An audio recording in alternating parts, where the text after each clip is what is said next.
ज्योति बेटा, तू अपनी भाभी के साथ चली जा और जाकर अपनी शादी की शॉपिंग कर ले। नॉट एट ऑल पापा, मैं अपनी बेस्ट फ्रेंड को लेके चली जाऊंगी, लेकिन भाभी के साथ कभी कहीं नहीं जाऊंगी। पर क्यों बेटा, क्यों नहीं जाएगी? क्योंकि मुझे नफरत है उनसे। पता नहीं भाई ने क्या देख के उनको पसंद किया है। I don't like her at all. देख बेटा, उससे शादी तूने नहीं, विकास ने की है। इसलिए तेरी पसंद नापसंद से न तो रिया को कोई फर्क पड़ता है, न विकास को, और न ही मुझे। सही है पापा, बेटी को छोड़ के अब बहू का पल्लू पकड़ लीजिए। अगर इज्जत नहीं कर सकती तो बेइज्जती भी मत करो। पापा है वो तुम्हारे। एग्जैक्टली, पापा वो मेरे हैं, तो आप बाप बेटी के मैटर में मत घुसो। पर तुझे अपनी भाभी से इतनी दिक्कत क्यों है? ये मत भूल कि उसका पति दुबई में बैठकर नौकरी कर रहा है, तभी हम तेरी शादी के लिए इतना दहेज दे पा रहे हैं। अगर वो पैसे न भेजे ना, तो हम तेरी ये लव मैरिज भी करा नहीं सकते हैं। ओ कम ऑन पापा, इनके पति से पहले वो भाई है मेरे। मेरा हक है उनसे पैसे लेने का, समझ गए ना आप?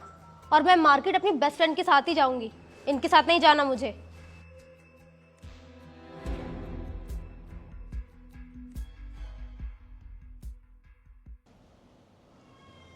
अपनी बेटी की तरफ से मैं तुझसे माफी मांगता हूं बेटा।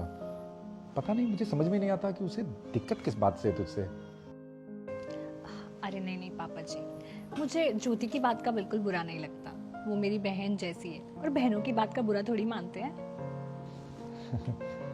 पता नहीं किस मिट्टी की बनी है तू। मैंने बहुत पुण्य कमाए होंगे, तब तू मुझे बहू के रूप में मिली है। अच्छा पापा जी, विकास ना कल आने वाले हैं दुबई से, और ज्योति की शादी के लिए भी 1 महीना रह गया, तो हम लोग ना कल से ही उसकी शादी की तैयारियों में लग जाएंगे। ठीक है। ठीक है, आप चाय पी लीजिए। हाँ। वेलकम बैक टू इंडिया विकास। मैं और पापा जी सुबह से तुम्हारा वेट कर रहे हैं।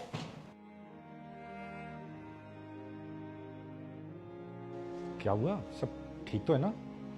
तुम्हारी तबीयत तो ठीक है ना? कुछ भी ठीक नहीं है पापा। दुबई में जो मेरा काम चल रहा था वो कंप्लीट डूब गई।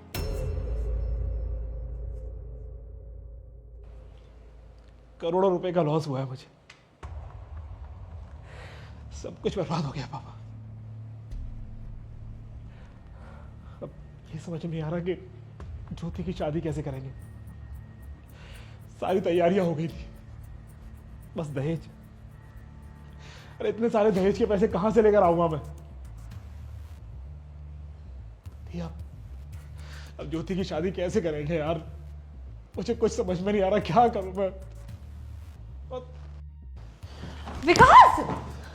विकास! क्या हुआ तुम्हें?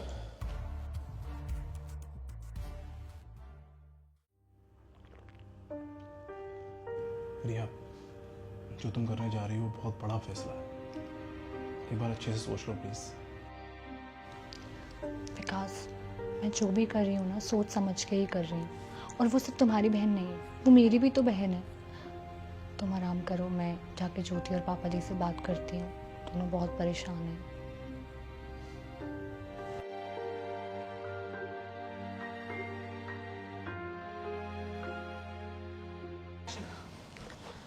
ज्योति, तुझे बिल्कुल परेशान होने की ज़रूरत नहीं है। ये मेरे कुछ गहने हैं, इन्हें गिरवी रख के ना 30-35 लाख रुपए मिल जाएंगे। और विकास ने मेरे नाम पे एक एफडी कराई हुई है 15 लाख की। बाकी पैसे वहाँ से अरेंज हो जाएंगे।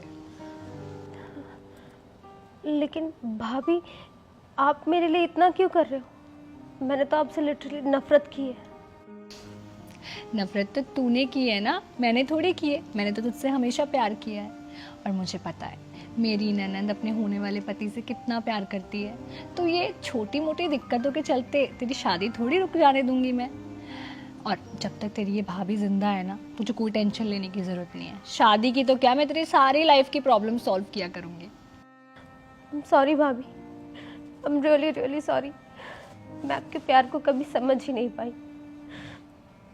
कितनी बड़ी बेवकूफ़ हूँ मैं, कितनी बड़ी इडियट हूँ। I am sorry. अब तो रो मत, महीना भर बचा है तेरी शादी को, तैयारियों में लगना है ना। बहुत कम बाकी है। ये ले।